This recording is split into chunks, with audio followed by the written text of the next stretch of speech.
Vent contraire, l'association anti-éolienne s'oppose fermement à l'installation d'un parc éolien dans le vignoble Iconais. Elle était mobilisée ce matin et dénonce notamment un problème esthétique dans les parcelles de vin.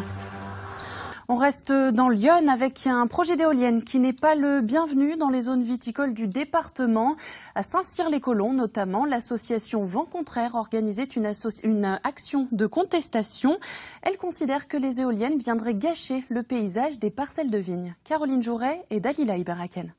Vous voyez cette pale, le parc éolien de Chitry commence ici et ensuite nous allons être cernés à 360 degrés par les différents parcs en construction et je pense que c'est très dommageable pour notre attrait touristique de notre région.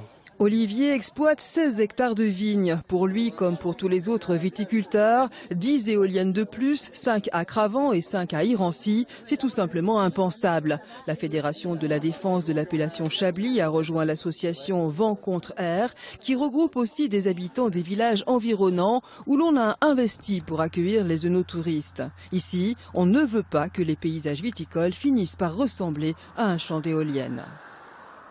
C'est extraordinaire. Le soir, dès que la nuit est tombée, on se retourne, ça clignote de partout. Il n'y a plus un coin de nature qui est vierge. Il y a des éoliennes partout, partout.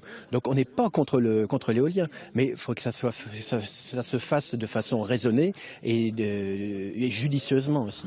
Le schéma régional climat-air-énergie prévoit l'implantation de 200 à 250 éoliennes dans l'Yonne d'ici 2020. Ce département est celui où il y en a le plus en Bourgogne-Franche-Comté. Alors, dans le sud auxerrois, on s'interroge.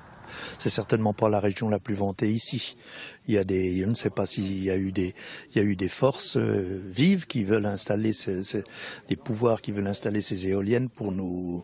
Je ne sais pas si c'est les mégawatts qui sont importants. J'ai du mal à croire que même les 600 mégawatts qui vont être produits au terme de plusieurs années seront suffisants pour résoudre tous les problèmes. On peut résoudre le problème autrement. Une enquête publique doit être lancée dans les prochains mois. L'association espère obtenir l'arrêt du projet prévu à l'horizon 2018.